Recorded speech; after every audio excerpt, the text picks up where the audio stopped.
Hello, accounting scholars. I'm Dr. Baldwin, and this is Principles of Financial Accounting, the first course in accounting. I am so excited you've signed up for this course. I love teaching this course. It's your introduction to the whole world of accounting. There's all sorts of useful information here. Even if you're not an accounting major, you're going to find this is pretty useful stuff. This is Chapter 1. Introducing Accounting and Business, and I've got this labeled as 1A. Most of the chapters I'm probably going to give you a couple of lectures. Occasionally there may be even more than two because I'm trying to keep them from being really long. So I'm trying to give you bite-sized pieces, although this one will be pretty long because I've got to get the basics down for you. Let me say a couple of things about watching lectures online, which is what you're doing in this class. This is the first lecture. It introduces many concepts. They'll be totally new to you. New words, new terms, etc. In addition, you may hear words that you already know from other contexts, but in accounting they may have a different specific technical meaning. You should take notes during these online lectures just as you do in a live lecture class. Your notes are the starting point for your study of accounting concepts. Pause the recording right now if you're not ready to take notes. Pause it now. Go get some paper and a pen or a pencil or whatever you like to take notes with.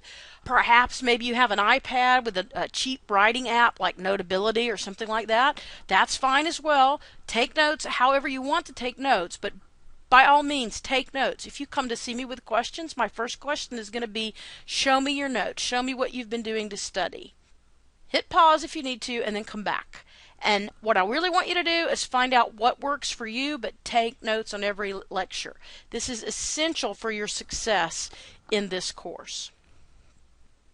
If we're going to talk about accounting, which we're going to do for a whole semester, okay, let's talk about people first. Who uses accounting information?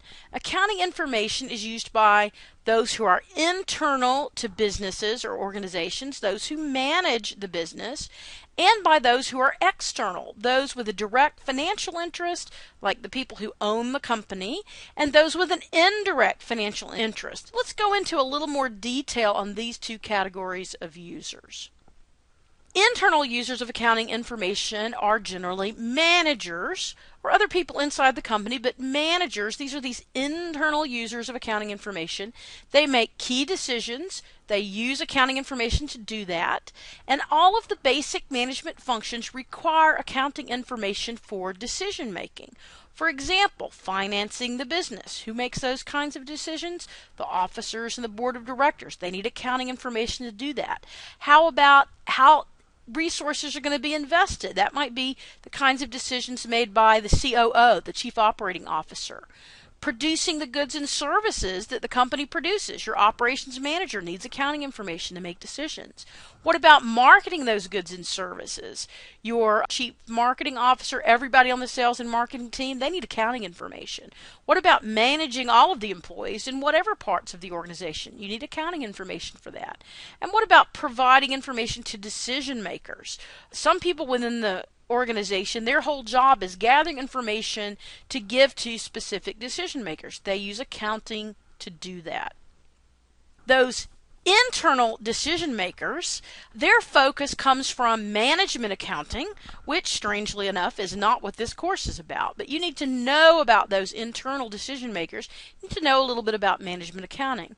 Those internal decision makers are the managers and employees. In management accounting, the reporting format is flexible and based on the type of information that's needed, such as budgets and sales forecasts. It's not based on rules. We're going to talk a lot about rules in financial accounting, but we don't talk about that in management accounting. It's based more on cost versus benefit and common sense and logic. It's quite different. So that's the course you'll take after this one. And managers and employees use management accounting to report past performance and to try to predict future performance for decision making. That's what you're going to study in the next course. So there's your teeny weeny introduction to the course you haven't taken yet. Let's go back to those external users. Those external users could be people with a direct financial interest, like investors who put money into a business in order to make money. So they buy stock, and maybe you invest in stock of a particular company and you receive dividends from that. They can use the financial statements to judge the prospects for profitable investments in other companies they haven't yet invested in, but they might want to invest in. Creditors loan money to a business in order to make money by charging interest. That's a direct financial interest. They use financial statements to judge whether the company will have enough cash to pay the interest charges and to repay the debt when that's appropriate. So those are examples of external users with a direct financial interest. What about those with an indirect financial interest? So not as direct as creditors or investors, but there's a whole lots of folks out there who are interested in how a company is doing financially. For example, let's state the really, really obvious: tax authorities, because they're going to be taxing different things like income or sales tax, things like that. So they're interested. Government regulatory agencies, of which there are bazillions, are all interested. The SEC, the IRS, the EPA. We could make a really long list here. Labor unions, of course, are interested in how the companies that their union members work in, how those companies are doing. Because if they're not doing well, of course, they need to make plans, right? What are we going to do if this company goes under? What are our union members going to do? That kind of thing. People who advise investors and creditors, like financial analysts, financial advisors, brokers, lawyers, all those kinds of people, they have an indirect financial interest in company information. Consumer groups, customers, obviously customers have an interest. You ever bought something and then you need to go back and get service and the company doesn't exist anymore? That's pretty scary. And the general public, right? Just people in general. They might not actually buy a lot of things from company X, but company X affects them by what it does in their community. Maybe company X employs a lot of people in their community, which gives their business customers. So there's indirect financial interest. And of course, people who are trying to plan the economy, they are interested as well. Financial accounting, the course you're actually taking, focuses on those external decision makers, stockholders, banks and other creditors, government regulators, all those people, focused on the financial information that companies report in their financial statements. So financial accounting revolves around the financial statements. These financial statements are used to report directly on the goals of profitability and liquidity. All right, we'll come back to those. Now let's talk about accounting in general. If you're thinking about, hey, I might become an accounting major, but I don't know much about it, or maybe you don't even know enough about it to even consider it, let me give you a little list here of things that you can do as an accountant. You can work in financial accounting, lots of different things you can do there. You can work in managerial accounting, you can work in taxation, and then there's a whole bunch of other places you can work. I'm going to point out some that might surprise you. You can work for the FBI with an accounting degree. In fact, the FBI loves to hire people with accounting degrees, and so do a lot of other government agencies that are investigative. For example, the DEA, the Drug Enforcement Agency, love to hire accountants. Why? Because most criminals, big-time criminals, are caught by following the money. So you need people who are investigating, who understand how accounting works. So it's not just the obvious like auditing or tax preparation or tax planning or estate plans or any of the things in managerial that we'll talk about a lot in the next semester. There are also some other things you haven't probably even thought about where an accountant can have a really good job, a really good profession, a really good professional life. So you might want to think about some of those. Now, another thing we want to make sure we think about when we think about accounting is ethical behavior. Ethical behavior is the cornerstone of the accounting profession, period. Recently, in the last decade or decade and a half, we've seen many corporate scandals involving individuals who acted in an unethical and oftentimes illegal way. Ethics is the belief system that permits us to distinguish between right and wrong. It's something we develop over our lifetimes and serves to help us identify good and bad behavior. So that needs to be underlying all the decisions we make in life in general, but particularly in accounting. Let's go back to our question at hand. What is accounting? Well, to understand accounting, we need to understand business. What is a business? A business is an economic unit that aims to sell goods and services to customers at prices that will provide an adequate return to its owners. It's trying to make a profit for its owners. Well, what are the goals? Mentioned these before. Profitability, the ability to earn enough income to attract and hold investment capital, right, to make it worthwhile for the owners or the investors, and liquidity. Liquidity means you have enough cash available to pay your debts when they are due. You can have a really profitable company that doesn't have enough cash to pay its debt. That's not good. Okay, we can think about that as individuals. We want to not only, be profitable as individuals, we definitely need to have enough cash to pay our debts when they come due. So those are not alien concepts to us, but there are very important basic goals for businesses. Now, what does our business do to achieve these two goals? 3 kinds of activities: financing activities, investing activities, and operating activities. These 3 categories of activities underline much of what we're going to talk about in the whole semester, but they also come around again towards the end when we talk about the cash flow statement, which literally has these 3 as 3 sections. So they're pretty important. So let's start with them. The financing activities are associated with obtaining adequate funds or capital. Right, there's a different use of a word you already know, capital. Capital is the funding to begin and continue operations. We're talking about things like owner investments, paying a return to the owners. Those are usually called dividends, obtaining loans from creditors, and repaying the amounts to creditors plus interest. Those are all financing activities. Investing activities are the activities associated with spending funds to begin operations and to continue operations. These are things like buying resources such as land, buildings, and equipment needed to operate the business, and selling resources when they're no longer needed. So I'm not talking about selling the goods that the company sells to make a living, but selling its more permanent assets, land or buildings or things that they no longer need to do whatever it is they're doing. They're not in the business of selling the land and the buildings, right? They're in the business of making widgets or something.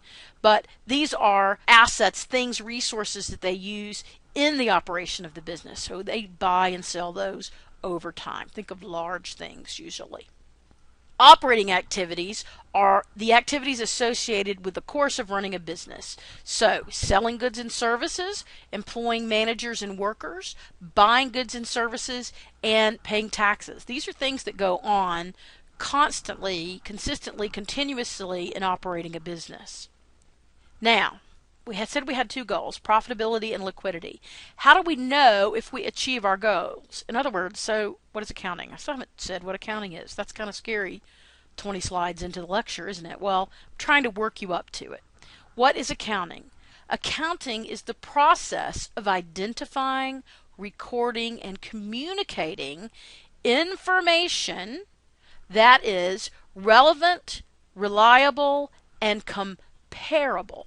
What does that mean? Relevant, reliable, and comparable. That means it has these qualities. This information is quality information.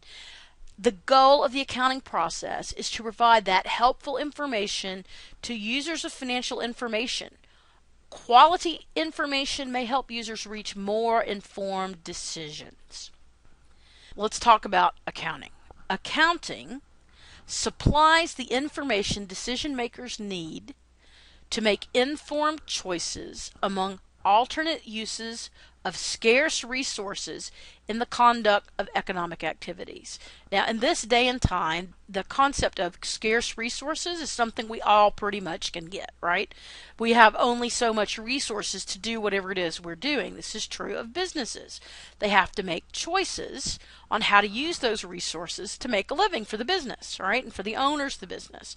Accounting supplies the information needed by the decision makers so they can make informed choices among all the different alternate uses they could make of their scarce resources in the conduct of those business activities. So, accounting is the link between decision makers and business activities. Financial accounting is governed by a set of rules. We call them Generally Accepted Accounting Principles, or GAAP. A lot easier to say GAAP than Generally Accepted Accounting Principles. GAAP is just a nickname or an acronym. Generally Accepted Accounting Principles identify three major characteristics of information. First, the information must be relevant. Relevant information impacts the decision of an informed user. Second, the information must be reliable. Finally, the information must be comparable. Comparability helps us compare financial information from one period with that of the next period. In other words, we've come up with this information, we've done the math following the same rules from one period to another, so we can see how things are developing over time. Now, let's talk about some of the principles of accounting. These are particularly principles of financial accounting, but I'm not going to keep saying financial accounting because you know the course is about financial accounting. I'll just say accounting. The objectivity principle states that accounting information must be unbiased and based on independent evidence. The cost principle tells us that accounting information is based upon actual costs incurred. We refer to this cost as historical cost. So you may hear that term, historical cost. And some people even call it the historical cost principle instead of just the cost principle. The going concern principle states that in the absence of information to the contrary, the business entity is assumed to continue operations in the foreseeable future. In other words, we're not going to assume that it's going to be, filing for bankruptcy tomorrow unless there's evidence of that. We assume business is going to continue operating unless we have evidence to the contrary. Here's some more principles. The monetary unit principle tells us that we will only record accounting information that can be expressed in monetary units. Usually for us in the United States that's dollars, but of course if you were doing business somewhere else, like in Europe, you'd use euros. In Mexico you might use pesos. In Canada you'd use the Canadian dollar. In Australia you'd use the Australian dollar. In Thailand you'd use baht. So the monetary unit principle says we have to be able to express our transactions in monetary units, in money. All right, appropriate money for whatever setting we're in. The revenue recognition principle states that revenue is to be recorded into the accounts of the company when it is earned. That earning is a very important concept. We need not wait until we get the cash. We don't have to wait till the cash is received before we recognize that revenue has been earned. It may be difficult to follow this principle in the very beginning of the course because you're probably a cash basis individual, just as I am. You wait until you get cash before you recognize there's been a transaction. You think about being paid at work. That happens when payday comes. Even though you earn it over, let's say you get paid once a month, you earned it over the whole 30 days or so of the month, right? You don't recognize it until the paycheck is deposited in your bank account or the cash is handed to you. You have to think a little differently about financial accounting. We recognize revenue when the revenue has been earned, when the company has done whatever it needs to do to earn the revenue, to be owed the money. The business entity principle tells us that we must separate out the transaction of the individual owners of a business from those of the business. So the business is a separate entity from the owners of the business. The owners are another kind of entity separate from the actual business. That's the business entity principle. Now let's talk about types of businesses.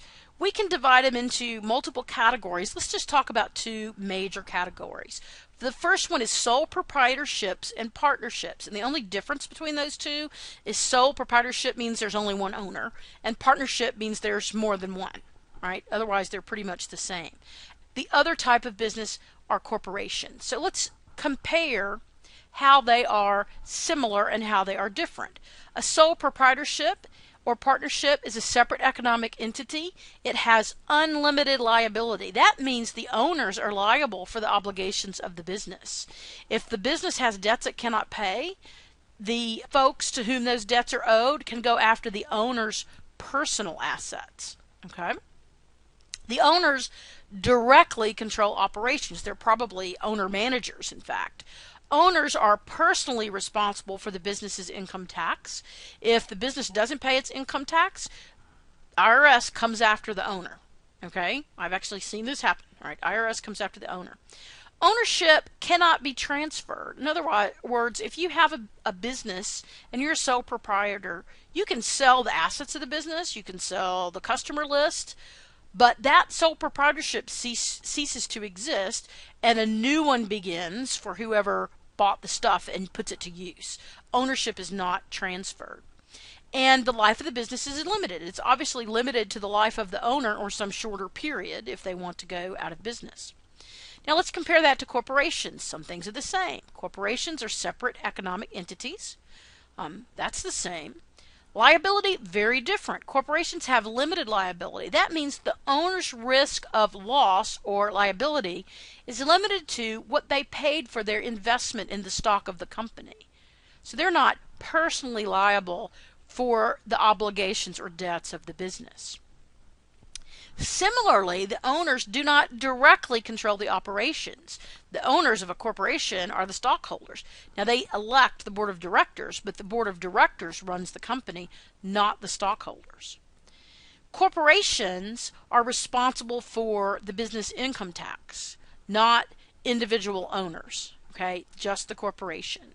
And ownership can be transferred. If I have, 10 shares of stock in IBM, I can sell those to someone else and they become the owner of that portion of IBM. So ownership can be transferred and the life of the business is unlimited. It doesn't matter if shareholders die, their estate or their heirs get the shares of stock, or you can sell the shares of stock, but the business goes on. The life of the business is, in theory, unlimited. Let's talk about financial position. Financial position, right, is the economic resources that belong to a company and the claims against those resources, which would be like debts, for example, at a point in time. So economic resources equal equities. So you're going to hear this term owner's equity or stockholder's equity. We'll just use generic equities for now.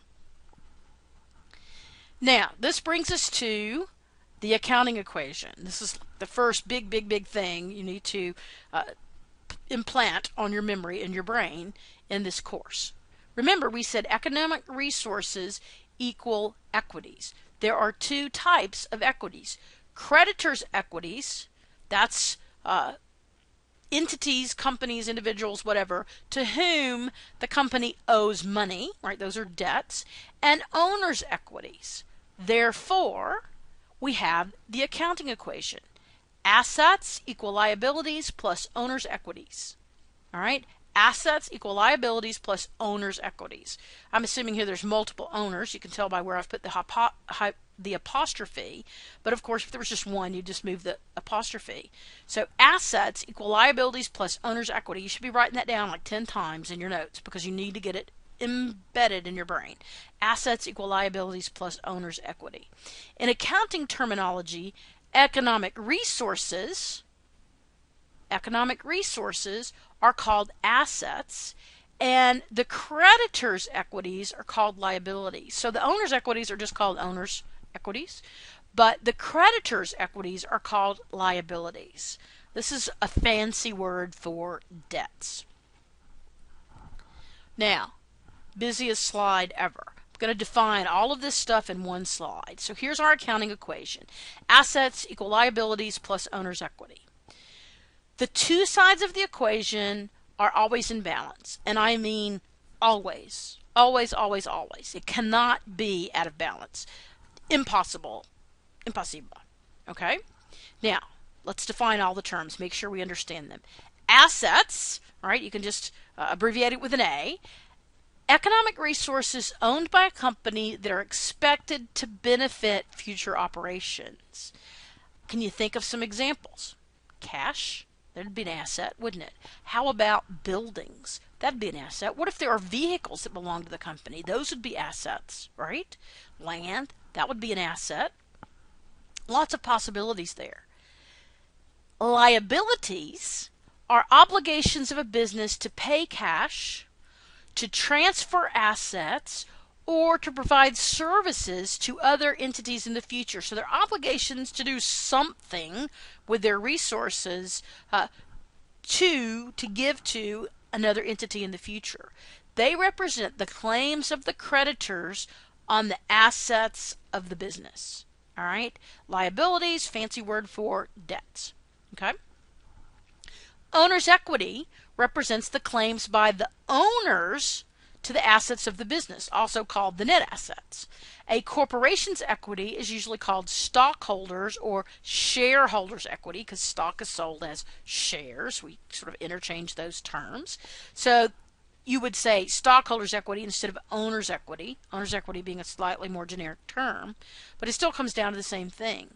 Now, if you want to figure out what the net assets is, what the stockholders' equity is, you can rearrange the accounting equation. You can get shareholders' equity or owner's equity on a side by itself, and that's going to be the net of assets minus liabilities. And that may be useful to you in the future. We'll talk about it again.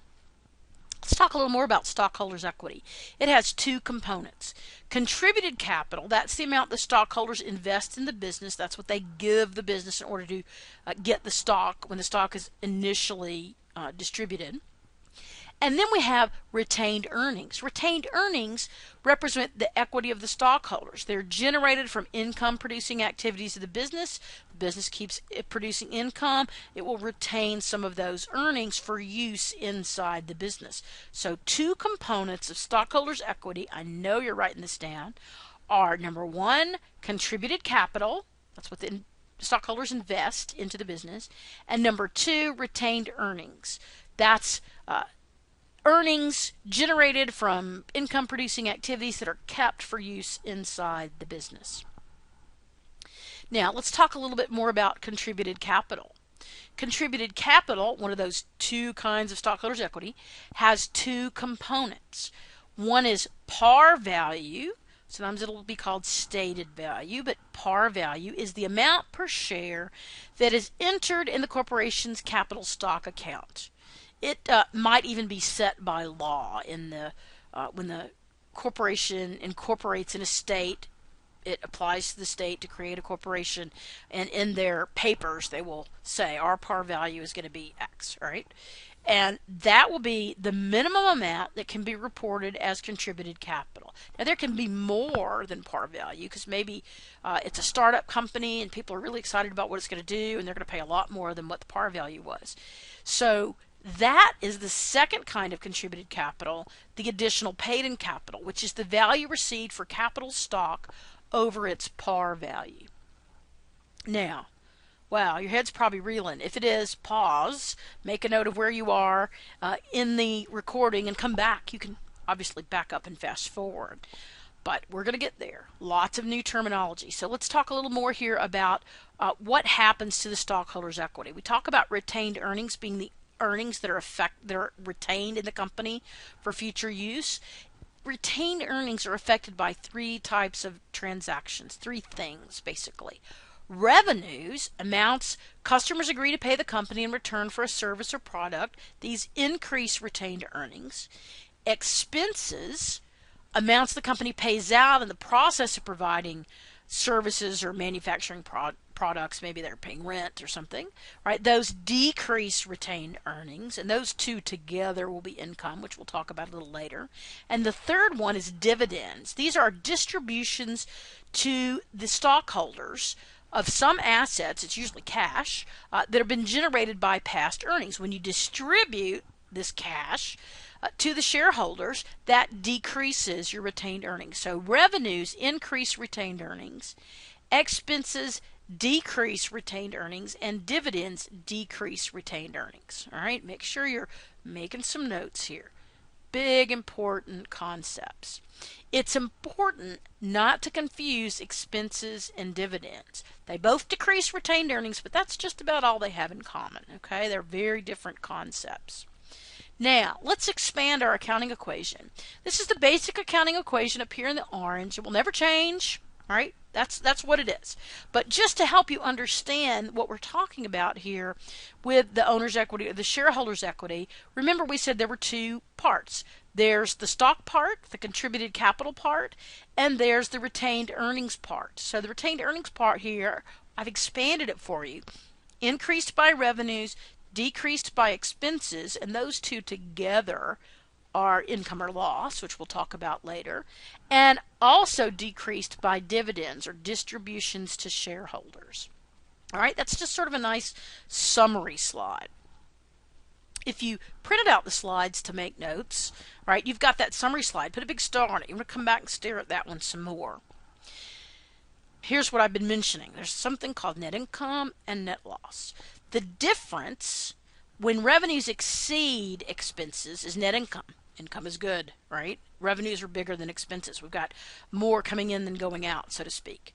Net loss is when it's the other way around. The difference when the expenses exceed the revenues. Okay? Retained earnings, remember, retained earnings increased by revenues, decreased by expenses. Right? Do you remember that? And decreased by dividends. So retained earnings is equal to the accumulated net income or loss, if it happens to be negative, that would be really bad, over time minus dividends over time. So the accumulated net income or loss minus the dividends over the life of the business. So if the business has been in business 50 years and you look at retained earnings, that tells you this is how much net income, assume it's a positive number, that has been retained in the company that has not been distributed out in dividends over that entire life of the business.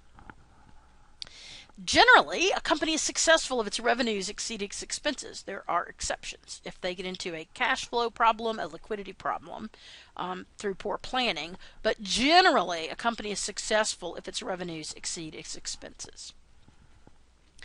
Now, that brings us to the first financial statement we're going to talk about. The income statement summarizes revenues earned and expenses incurred over a period of time. So we're always going to use the word earned when we're talking about revenues, and we're going to use the verb incurred when we're talking about expenses. So that's what you're going to find on the income statement. The income statement will have a heading, XYZ company. Income statement, all right, to tell what kind of financial statement it is, and then it will have a statement that says for the month ended 12/31/12, right, whatever the date is, or for the quarter ended, or for the year ended December 31, 2012, or whatever the year is, okay? Because the income statement measures performance of the company over a period of time. It's not at a point in time, it's over a period, over a month, over a quarter, over a year, over whatever. It shows whether or not a company has achieved its profitability goal, because you can see, is there net income at the bottom of the income statement, or is there net loss? Negative number, net loss, not good. Okay, that's exactly what the income statement shows. It's considered by many people to be the most important financial statement. You will see it called some other things, like statement of operations or profit and loss statement. There's several different titles you can use. They're all the same. Income statement, statement of operations, profit and loss statement. Those are pretty much interchangeable. It's the first financial statement that you prepare in the sequence we go through to prepare the financial statements. And the net income figure is used to prepare another financial statement called the statement of retained earnings, due later. Okay? Now, statement of retained earnings. What do we do with it? It shows the changes in retained earnings over a period of time. So we've got this income statement that's showing for a period our net income or net loss, and that affects the statement of retained earnings because it shows changes in retained earnings over a period of time. It's going to show what retained earnings were at the beginning of the period, month, year, whatever it is, and what has affected it. Well, obviously, one thing that's going to affect it is that net income or net loss. Net income is going to increase it, net loss is going to decrease it, because what did we say? Revenues increase retained earnings, expenses decrease retained earnings. It's also dated for the month ended, or for the year ended, because it's over a period in time, and it uses that net income or net loss figure from the income statement. The end of period balance in the retained earning account, which is the bottom thing you see on the statement of retained earnings, is then used to prepare the balance sheet. Okay? The balance sheet. This is 3 financial statements already. Are you impressed? income statement, statement of retained earnings, and now we're going to talk about the balance sheet. The balance sheet shows the financial position of a company on a certain date, so it's going to be dated as of a certain date. It's not going to be for the month ended or for the year ended. It's going to say 12/31/2012, or maybe it's March 31, 2013, or end of a quarter or something. But it's going to have a specific date. You will also see it called the statement of financial position, which is logical because it's showing the financial position. It presents a view of the business as a holder of assets that are equal to the claims against those assets. Does that sound familiar? Those claims being liabilities and stockholders' equity? So what are you going to find on the balance sheet? All the stuff in the accounting equation. Remember, that's always going to equal. There is a fourth financial statement. We'll spend a whole chapter on it much, much later, but let's talk about it now just a little bit. The statement of cash flows. It shows the cash flows into and out of a business over a period of time. This is the statement where you're going to see those three categories I mentioned before: financing activities, investing activities, and operating activities. So that's going to show up on the statement of cash flow. It's showing cash flows into and out of the business over a period of time, and it's going to divide them into those categories. It's dated for the month ended. Right? I sound like a broken record now. So all of them are dated for the month ended except which one? Balance sheet. Balance sheet is on a given date. It focuses on whether the business met its liquidity goal. Right? So we have income statement about the profitability goal. Statement of cash flows is really about the liquidity goal. All right? Are we staying liquid? Are we not bleeding cash? You know, at the end of the period, do we have more cash than we had before? Do we still have positive cash, etc.? It explains one account. It explains how the cash account changed during the period. That's all it explains. And like I said, we're going to spend a whole chapter on it later. Now, believe it or not, you've reached the end of this lecture video. I know it seems really long. I'm going to try to make them shorter than this one in the future, but I'm trying to get all those concepts sort of thrown at you so you can get started. So now you can go off and do the next assignment on your schedule. Remember, life doesn't require that we be the best, only that we try our best. Good luck.